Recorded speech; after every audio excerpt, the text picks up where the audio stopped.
Ndagusuhuje mu nama ya press conference yabaye ku itariki 24 Kanama umwaka wa 2026. Iyo nama yari yitabiriwe na nyakubahwa President Paul Kagame. Iyo nama rero nyakubahwa President Paul Kagame yaje kuba yakemura ikibazo cyari hagati ya Minisitiri w'Ububanyi n'Amahanga Olivier Nduhungirehe ndetse na Mutesi Scovia, umunyamakuru kuri Mama Urwagasaba, akaba n'umuyobozi w'iki kinyamakuru. Ni inkuru ndende ariko inkuru ijya gutangira. Minisitiri Olivier Nduhungirehe n'amagambo yashyize kuri Twitter avuga kuri Congo, maze nyuma Scovia mu kiganiro aza bahisa naho bayavuguruza ariko barimo gutebya. Nyuma yaho Minisita yaje kuba abigira ibintu bikomeye cyane, anababwira ko bagomba gusubira mu ishuri bakiga Igifaransa neza. Icyo gihe hahise habaho gusa naho ngo baterana amagambo. Aya magambo niyo mpamvu nyakubahwa His Excellency yaje kuba akemurira iki kibazo muri press conference. Nyuma yaho akanasaba Minister Olivier Nduhungirehe kuzasaba imbabazi Scovia Umutesi. Ese zino mbabazi yarazisabye cyangwa ntigeze zisaba? Iyi ni Kingdom JBTV, ngiye kugeza amakuru nk'ayangaya. Nitwa Bonviva, uni barakanze subscribe ndahari kugira ngo nkugezeho amakuru y'ingenzi kandi meza. Ngwaye ikaze ku muyoboro mugari wa internet, kandi narakubwiye uriyisanga.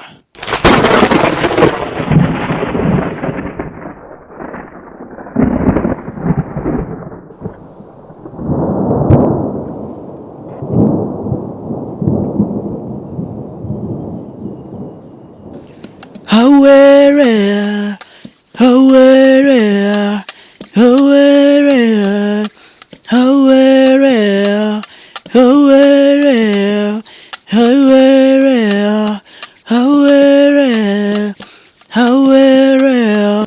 Yes, namazera kugwa ikaze wowe kanze subscribe kandi nawe utarayikanda. Uyu ni umwanya kugira ngo tujye tubana mu biganiro bigiye bitandukanye.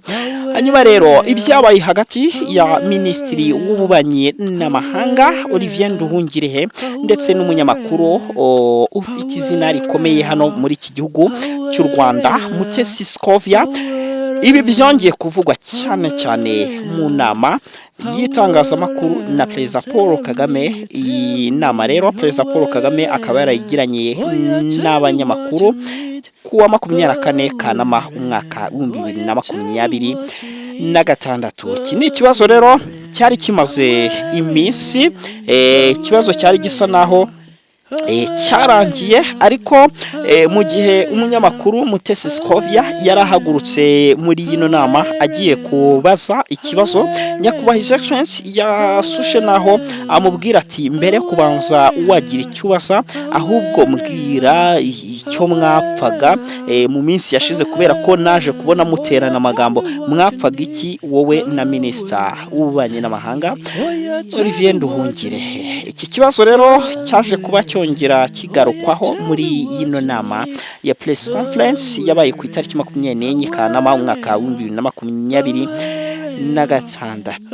Hanyuma rero iyi nama iki kibazo niho cyabashije kuba cyakemurirwa. Uko rero byagenze nibyo ndagira ngo tuvugeho.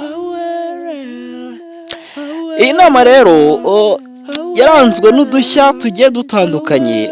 Wabonaga ko iki kibazo nyakubahwa His Excellency yari ari gushaka kubaza uko byagenze. Hagize gutya hahaguruka abanyamakuru batandukanye ngo bavuge uko byagenze, ariko ugasanga ntabwo wamenya amacenga arimo. Ugasanga harimo no kuzamo ibintu twakwita ko ari nko gushaka gushyirishamo umuntu ibintu nkaho warengeye mugenzi wawe mukorana mu itangazamakuru, ahubwo ugashaka kumushyirishamo. Nibyo ngibyo wabonaga birimo. Hagize gutya rero haguruka umugabo ubona ko ari umugabo nyine wari ugiye gutanga intuza, ugiye gutanga ubuhamya bw'uko byagenze. Uko yagahagurutse agiye gutanga ubuhamya, ahubwo agashaka kugaragaza ko umunyamakuru mugenzi we ubwo ni Scovia ko ngo yarenganye ngo ngo yakoze amakosa akomeye kuba yaravuguruje ijambo rya minisita, mbese abigira ibintu birebire, ariko nyakubahwa Perezida Paul Kagame kubera ko ashishoza agahita abaza uwo munyamakuru, ndamuvuga ni umunyamakuru witwa Albert, hanyuma akamubaza ati se iyo sije bari bariho ni iyihe, ati iyo topic bari bariho ni iyihe. Ubwo rero Albert ati aho rwose ndi kumva n'izi mvi zanjye ntasigaye, nyine ukumva ko byasuje naho bimucanga kandi wagira ngo ikibazo arakizi. Rero ibingibi rero byaje kuba byatera urujijo mu banyarwanda, bisa naho bigaragaza ko ari nko kutumvikana kabisa. Ibingibi byaje kuba bigaragara. Hanyuma rero icyo ntabwo ari cyo nshaka kuvugaho,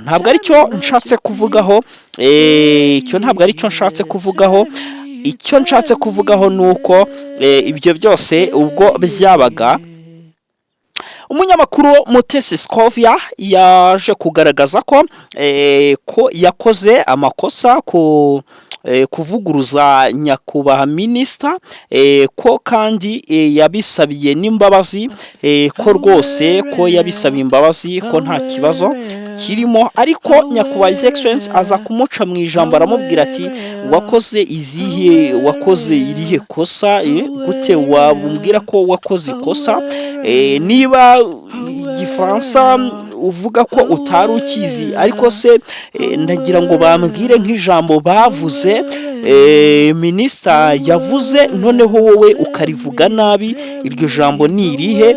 Iryo jambo rero niryo ryaje gushakwa rirabura neza, ahubwo bizanira indi topic ivuga ko Mutesi Scovia yaje kuba avuguruza amagambo ya minisita w'ububanyi n'amahanga Olivier Nduhungirehe, kubera ko Olivier Nduhungirehe we yavugaga ko ubwo minisita Olivier Nduhungirehe we yavugaga ko abanyekongo batari bahari, noneho ko batari bari muri iyo nama, ko baje isa naho irangiye, noneho abanyekongo bo bakavuga ko bari bahari. Niyo sije yari ihari rero, niyo topic yari ihari. Hanyuma rero Mutesi Scovia nawe mu kuvuga mu kiganiro, ariko ngo yasaga naho avuga ari gutebya, ati none se ko turi kumva bamwe bahakana, abandi bamwe bari gushinjanya, abandi bari kwemera, abandi bagahakana, gute ubu turemera ibyande tureka ibihe?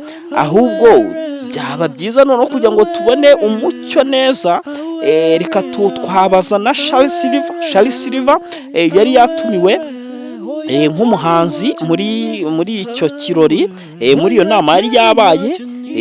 Mutesi Scovia yaravugaga ati reka tuze kumubaza twumve we ukubera yari anahari niba koko ari byo.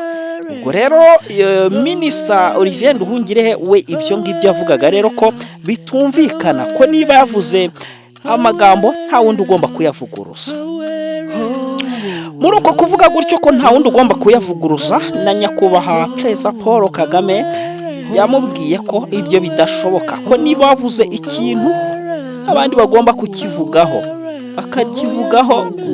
Gute wumva ko iteka iryo ari ryo ryose uzajya uvuga ikintu abantu bakagifata nk'ukuri? Ubwo rero nyakubahwa Perezida Paul Kagame yavuze ko ahubwo ari Minisitiri w'Ububanyi n'Amahanga Olivier Nduhungirehe ugomba kuzasaba imbabazi Mutesi Scovia, umunyamakuru w'igitangazamakuru cya Mama Urwa Gasabo.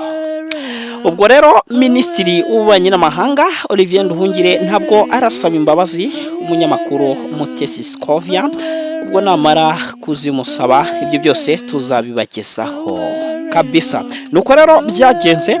Yino yitwa Kingdom JB TV, njye nitwa Bomviva, ndagushimiye, ugira umunsi mwiza.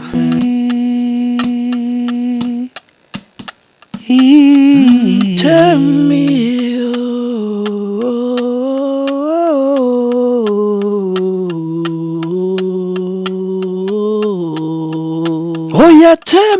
what you think.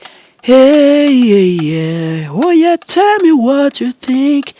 Hey, yeah, yeah. Tell me,